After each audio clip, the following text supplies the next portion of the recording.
Respected Chair, and good evening everybody. I am Dr. Anand from Kerala in the Department of Indian System of Medicine. I am here to present the results of my study in benign prostatic hyperplasia, BPH. It's a very common ailment of later age males. It's becoming a geriatric problem today. 50% of men are affected with this problem, and 80% in their 80s are affected with this disease. So surgery is the treatment of choice now, but in this age group, surgery is not that much preferable because it comes in the old age, and many recurrence is also there. So my aim is to formulate a new formulation which is specific in benign prostatic hyperplasia.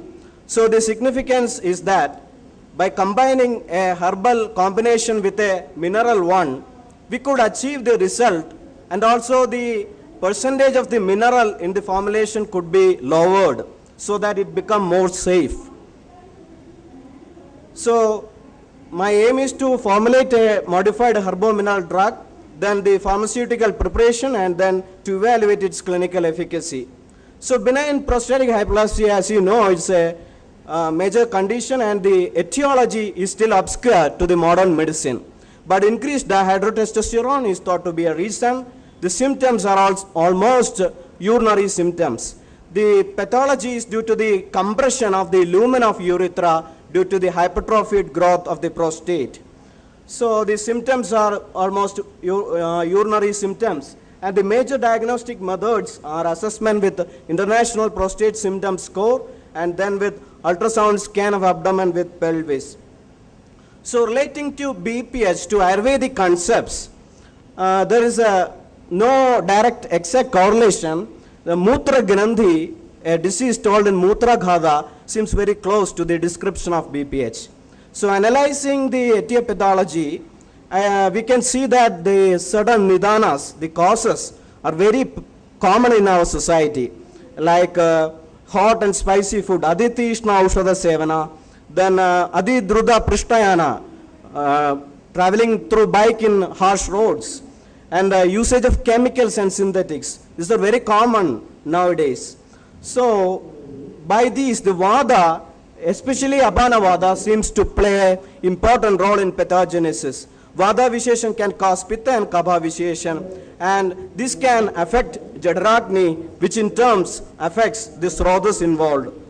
So when we enlist the Samprapti, we can see that the Nidanas cause Vadakobha, and then Jadaragni Mandya is resulted, and in turn will result in Dhatu Agni Mandya. Here the Dhatu Agni is are Rasa Dhatu, Rekta Dhatu, and Mamsa Dhatu Dushti is seen, and in turn it will vitiate this Srodhas, and the Andarvasti Mukha Pradesha, this disease is manifested. So our aim should as pacify the Vadakobha, especially the Abana Vada. Then second is to reduce the hyperplasia. Then 3, the re-establishment of endocrinal balance. So evaluation of one of my, in the combination I have used one herbal combination called Vastyame Andaga Krida, in which many drugs are very useful in this condition. 15 drugs in this combination are Vrishya, which helps in the re-establishment of endocrinal balance. 12 drugs are Rasayana, which help in overcoming degenerative changes associated with BPH. 6 are Shukrala, useful in correcting the derangement associated with Shukra Dhadu. 8 are Mutrala, 4 Shobhara, 6 drugs are Anulomana, 3 drugs are Mutra Shodhana and Vasti Shodhana. These are all help in clearing the uropathies. So Tribhala, Trudi, Bimbi, they are Leghana, and Silajit is a Chedana drug, and it has action in the Mutravaya Sodhas. So the Chedana and Leghana drug is very useful in this condition. And 33% of the formulation is constituted by Gokshura, which is Tribulus terrestris. This is have elective affinity towards urinary system. So evaluation of the mineral part, Varadiga is the main constituent, and it is one among Kshara Dravya, and it has 2 main properties, Chedana, cutting effect on the tissues, and leghana, the scraping effect on the tissues, which can reduce the hypertrophy.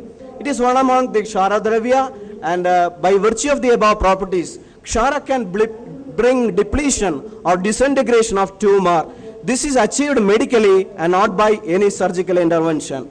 So the modified drug may be having a synergistic action of both these herbal and mineral components.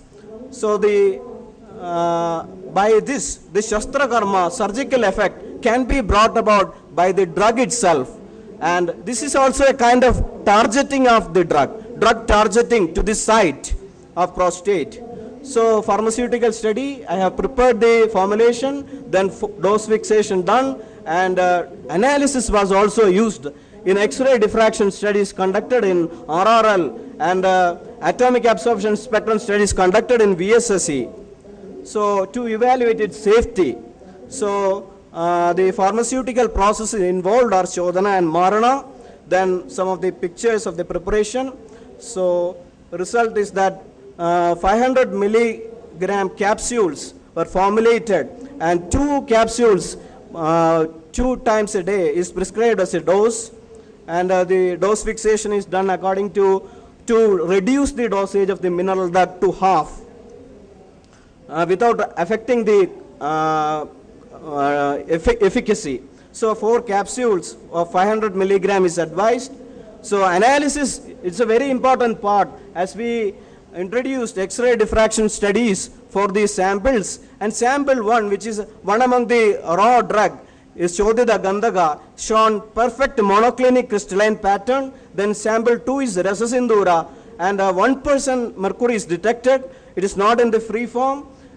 Sample 3 contains both homogeneous mixture of both, and sample 4, the Bhasma part, is very important that the structure turned out to be an entirely different crystal pattern, which contains calcium carbonate 92.8% and sodium borate 7.2%. It's very important that you can see the pictures, and at last we can see an entirely different pattern which shows the significance of the pharmaceutical processings in Rasa Shastra. So the analysis carried out in atomic absorption spectra in VSSE, sample 1 contained 1300 ppm mercury. It is not in the free form. But after the modification, when we mix with after mixing with the herbal part, only 1 to 2 ppm of mercury is found in the sample, which is very within the permissible limit. So this shows the importance of the modification, and the instrument used is AA250 plus atomic absorption spectra, and the standardization results are here.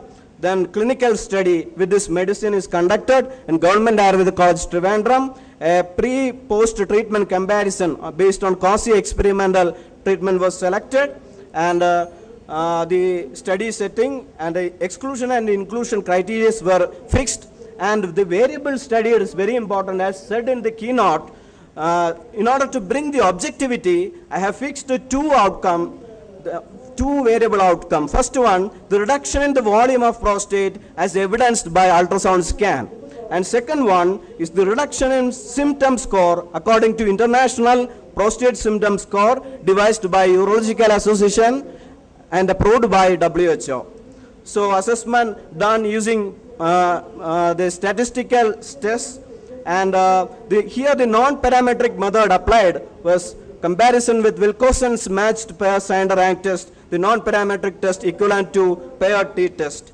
So here the values are available, and the outcome, the volume of the prostate is reduced highly significantly according to as evidenced by the ultrasound scan. And from the second one, the total score of IPSS index, including all the 7 symptoms, namely incomplete emptying, frequency of urination, intermittency, urgency, weak stream, straining, and nocturia, all have reduced, and it is highly statistically significant. So coming to the conclusion, the Mutra Grandhi is very much similar to this BPH, and most of the Nidanas are very prevalent in our society. This may be the reason for high incidence, and Apana Vayu is the main factor in the pathogenesis, and the addition of herbal components made the mineral drug more safe, and the herbal component may act as a vehicle in carrying the mineral drug to the specific site of action. And the chemical analysis revealed the importance of pharmaceutical processing in Rasa Shastra, and most of the drug in the formulation have properties which help in overcoming the degenerative changes in BPH as rasayanas, and Varadiga has Chedana Leghana property which help in reducing the hypertrophy, and mercury estimated in plasma is 1300 ppm, but only 1 to 2 ppm in the capsule in the final product. So the incinerated marine mineral product may be in the level of nanoparticles. Further studies are needed in regard, and Ayurveda being originated from the observations and intuitions of ancient sages of India, a treatment for BPH based on the principles of Ayurveda can be a boon to the millions suffering. Thank you.